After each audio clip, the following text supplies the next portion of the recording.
home. Come on, man.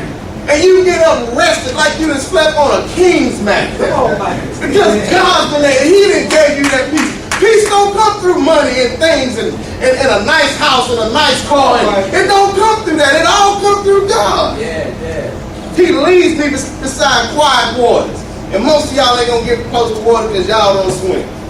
And there better not be no moving water. Y'all think you're going to drown. So that meant something to me, that it's close to water that's smooth. You can go and have a drink and ain't got to worry about falling in and drowning. So basically, he going to give you some peace is what that's saying. Peaceful sleep. He going to quench your thirst. And it's all come with peace. He restores my soul. I read that, man, and I was like, you know what? It's nothing like seeing a nice car that's been restored. It's a beautiful thing to see a 1967 Mustang that looked like it's right off the showroom floor. It's beautiful. Everybody stop and look at it and walk around it. Nobody go in it because they don't want to mess nothing up. But I started thinking about it, man, how tore down and woe out I am. And how bad I need to be restored. I heard a song this week, and it was talking about, I was listening at Curtis Mayfield station. So it was some old jams, and the song came on, it started talking about being on a natural high. But he didn't need no alcohol, he didn't need no weed, he didn't need no cocaine, he didn't need none of that, because he was just on a natural high. And how God created us with a natural high, where we're supposed to laugh and have a good time, and not have to go to substances to make us have a good time. Most of us can't loosen up until we smoke something, drink something, and we gotta include, and that's just like, well, why do we have to do this? But God said that we're supposed to have joy anyway. Come on, brother. We're supposed to have peace anyway. We're supposed to enjoy one another anyway. Why do we have to go to these substances to get to that point? And maybe it ain't y'all that go to these substances, but I know I have me a drink every now and then because I'm stressed out. And you know what happened? I get a headache because I ain't used to drinking. So it still don't help. I wake up with the same problems that I had the night before. Because I'm really not dealing with it, because I'm afraid to confront what it is. But I want to be able to say all these things. So how do I get to that point to where I can say all these things that David is saying? He restores my soul. How many of y'all got some junk that y'all been carrying around for 5 years? How many of y'all got some junk you've been carrying around for 10 years? 15 years? 20? 30?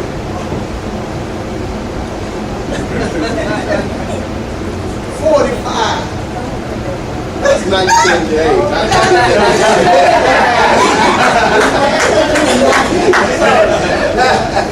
But many of us have been carrying around stuff since we were kids.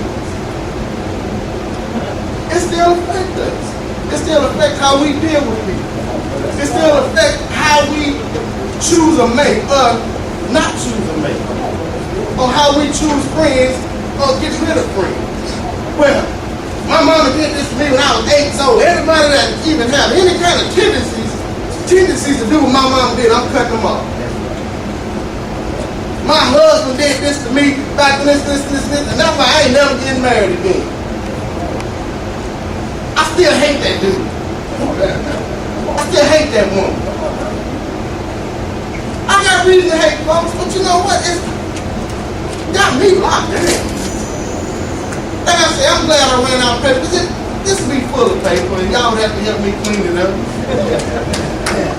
But God told me, man, it's time for you to be restored. So if you're going to be restored, you know what they do when they restore something? They start snatching old stuff off. Come on now, that's it. Them seats that's worn out, that's all got cracks in, they pull all that out. Keep the mechanic, sometimes you have to replace your engine. Sometimes you want to rebuild your engine.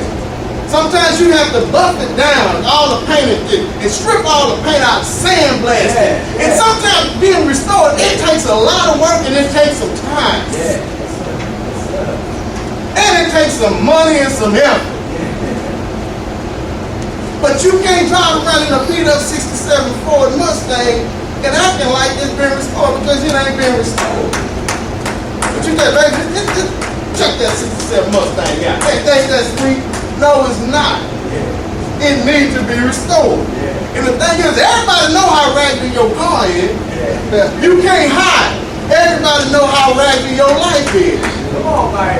It's just it's right there in my face how tore up you are.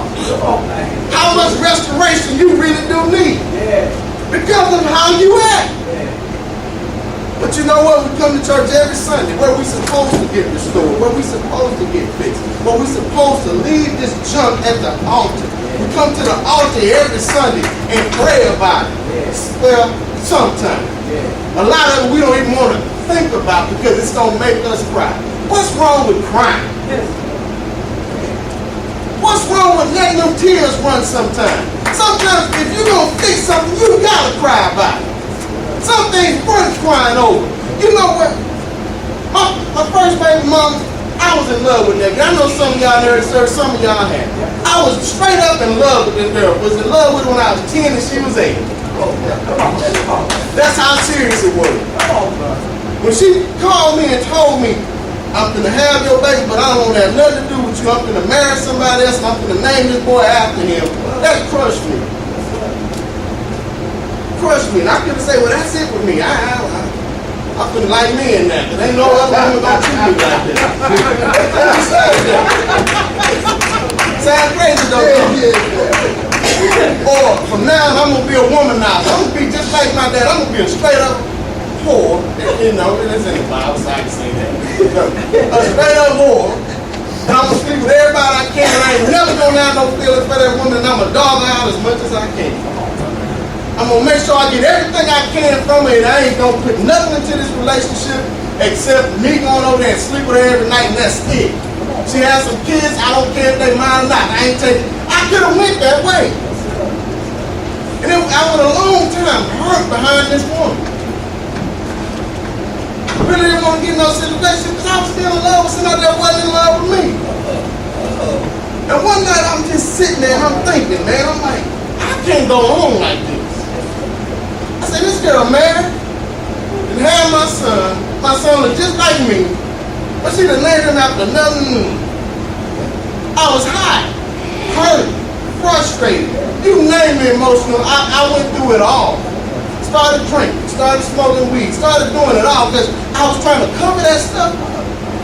And I'm sitting there one night like, man, look, I ain't got no more money to be buying no more weed, no more E&J. I ain't got no more money for that. I'm tired of hurting like this. And I said, God, I don't know what I got to do to get over this. I said, I can't stop loving her because I ain't lived that way. I love hard. If I'm in love with you, that's what it is. God revealed it to me just like this. He said, the person that you say you're in love with right now, she ain't even the same person she used to be. She ain't the 12-year-old, the 16-year-old, 17-year-old. Because the one you was in love with would never have done what she did to you.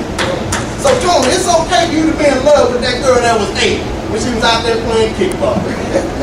And when you was 10. You still love that girl. You still, that's gonna always be your first. Because you can't do nothing about that. But the woman she is now, don't hate her. But you ain't gotta love her either. And once I accepted that, I don't know how you're going to be restored from the hurt that you have. But that's how that was the biggest hurt I ever had in my life. But I'm over that. It's done. I can talk to her now. Now she want to get back with me. Please. Please. I'll still talk to you because we share a son together. But oh no, me and you would never be. Never be. You know. So what I'm saying is, we need to be restored, and if God can restore us, we don't have to keep hurting. We don't have to keep going through. We can't claim all of this stuff. We can't sleep at night. We can't have rest. We can't have peace. But then they say, I shall not want nothing. So it may not be right now. You may want something now. You may not be able to sleep now. You may be going through some things now. You may not be able to get no rest now. You may be broke right now. You may be going through family issues right now.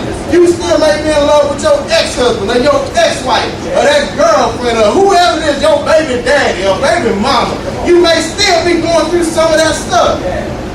You could have been molested in the past. You can be restored from all of that stuff. You could have been beat up. You could have been raped. God can restore you from all of that stuff. And we come to church hurting so bad, and I know we hurt. We want to cry, but can't cry because we will not give ourselves a chance to get up out of this stuff because we don't want to look at it. We don't want to look at the shame. We don't want to look at the hurt. We don't want to deal with it. But in order for us to come through it and get over it, you got to deal with it. And you got to give it to God. Now let me tell y'all something. I'm going to sit down in a minute. People I had the problem with the most was homosexuals and people that's been molested kids. Hated them. Wish they was all dead. Guess who led me to the Lord? Guy that was both of them. Was a registered sex offender and had gay tendencies. Led me to the Lord. Was so sincere, so honest, and I knew to do that too. This white guy worked with. But in spirit, something had changed in him. And y'all say, well, how can somebody who done molested a kid in any way ever be used by God? When you pass the field and you see an old Ford sitting out in the field, you're going to say, well, how can that car ever be restored back to what it used to be? That's God. He can restore you to the point where what you was, whatever you've been hurt by, He can restore all of that. I don't understand it. And I was like, God, how you going to reveal this to me right now? I was saved and everything and actually loved this dude like a brother. I said, God, how you going to do this to me? And like he had done something to me. But I kept saying, I said, God, but I love this dude. He said, I love him too.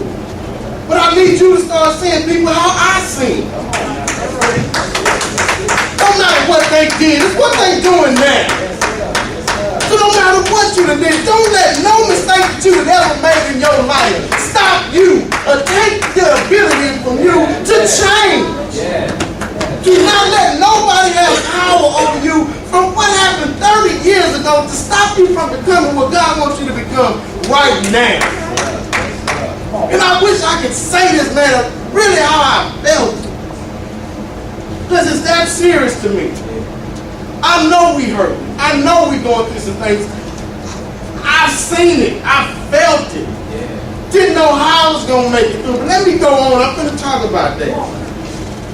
He restores my soul. He guides me in the path of righteousness for His name's sake. God did stuff for me when I didn't deserve it, man. He did it for you when you didn't deserve it. You still don't deserve amnesty. And if we really admit, y'all done some nasty things. Y'all done some dirty, low-down things. Y'all blaming people for hurting y'all, but how many people y'all done hurt? But God still forgave you for it.